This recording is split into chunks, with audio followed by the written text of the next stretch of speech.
এই যে কোচবিহার কি ভারতে ছিল? একটা কথা আছে, পাপের কথা বলে বাপে কয়।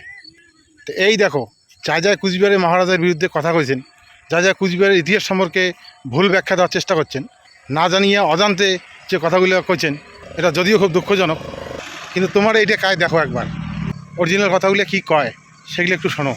রাজবংশী জাতিটাকেই যাচ্ছে তাই ভাবে অপমান করে দিল, সেখানকার রাজাকে অপমান করলো। একটা বার ভাবলো না এর একটা স্বাধীন রাষ্ট্র ছিল, তারা ভারতবর্ষে ঢুকেছে মানে এই নয় ভারত তাদের ধ্বংস করবে, ভারত তাদের যা নয় তাই করবে। ওরা সেই রাজবংশের রাজ পরিবারের সেই রীতির লোক। ভগবান পঞ্চানন বর্মন যে গরিব নিপীড়িত মানুষের হয়ে লড়াই করেছে, যে রাজবংশী জাতির জন্য দীর্ঘ লড়াই করেছে 1866 সাল থেকে, যিনি তৎকালীন যুগে একজন ব্যারিস্টার ছিলেন, তাকে ভগবান বলে মানে। আমি বিশ্বাস করি তারা তাদের আগে অস্তিত্ব অর্থাৎ নাগরিকত্বের বিষয়ে তারা লড়াই করবে, আন্দোলন করবে। রাজার তো ভালোবাসার সর্দার, সেই রাজার নামের নোংরা নোংরা নোংরা নোংরা কথা বলছে। এই যে অনন্ত মহারাজ অশিক্ষিত একটি লোক যা শোনা যাচ্ছে এখন, এবং তিনি স্বঘোষিত মহারাজ, এই স্বঘোষিত মহারাজ, এবং এখন জানা যাচ্ছে তার বাবা যে যার নাম দেয় সেটাও প্রকৃত বাবা নয়, এবং আলটিমেটলি তিনি খুব বিপদে পড়বেন আইনত। এটা তো কেন্দ্রীয় সরকার জানে, তাকে দিয়ে নেতাজিকে গালাগালি দেওয়ানো হয়েছে, এটা আমার বিশ্বাস। আর আরেকটা গোষ্ঠী সে এই যেমন দিবাকর, সে আমাকে কিছুদিন আগে খুব ধমকি দিয়েছিল, আমার চেনা ছেলে, বাড়িতে এসে মারবো টারবো বলেছিল, সে দাবি করে মুখ্যমন্ত্রী তার খুব চেনা, ইত্যাদি ইত্যাদি।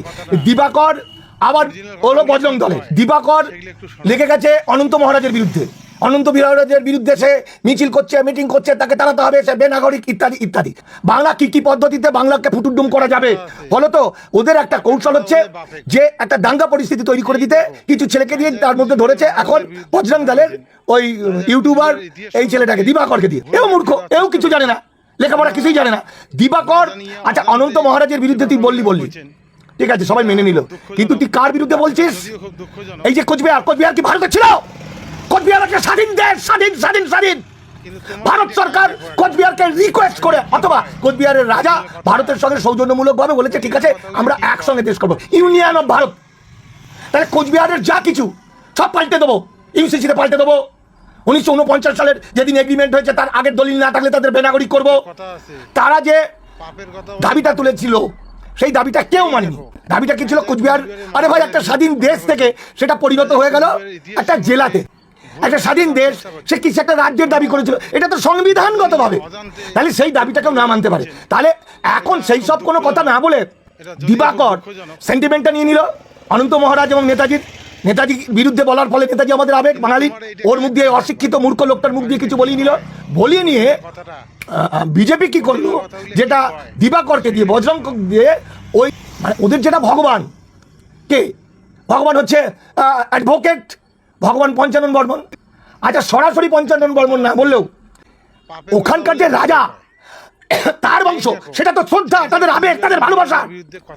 নেতাজি যেমন ভালোবাসা, সেখানকার রাজার তো ভালোবাসা শ্রদ্ধার। সেই রাজার নামের নোংরা নোংরা নোংরা নোংরা কথা বলছে, সে ব্রিটিশের দালাল, অমুক। তার মানে বোঝা গেল, যেটা আমি অনেক আগে থেকে বলছি, শরদিন্দু উদ্দীপন আমার বন্ধু সেটাও একই কথা বলছে, এটা পরিকল্পনা, কিন্তু দাঙ্গা চাইছে। ফলে অনন্ত মহারাজকে দিয়ে যেমন নেতাজির বিরুদ্ধে বলালো, আর দিবাকরকে দিয়ে অনন্ত মহারাজের বিরুদ্ধে বলালো, বলিয়ে তারপরে আবার দিবাকর যেটা করলো সেটা হচ্ছে একদম রাজবংশী জাতিটাকেই যাচ্ছে তাই ভাবে অপমান করে দিল, সেখানকার রাজাকে অপমান করলো।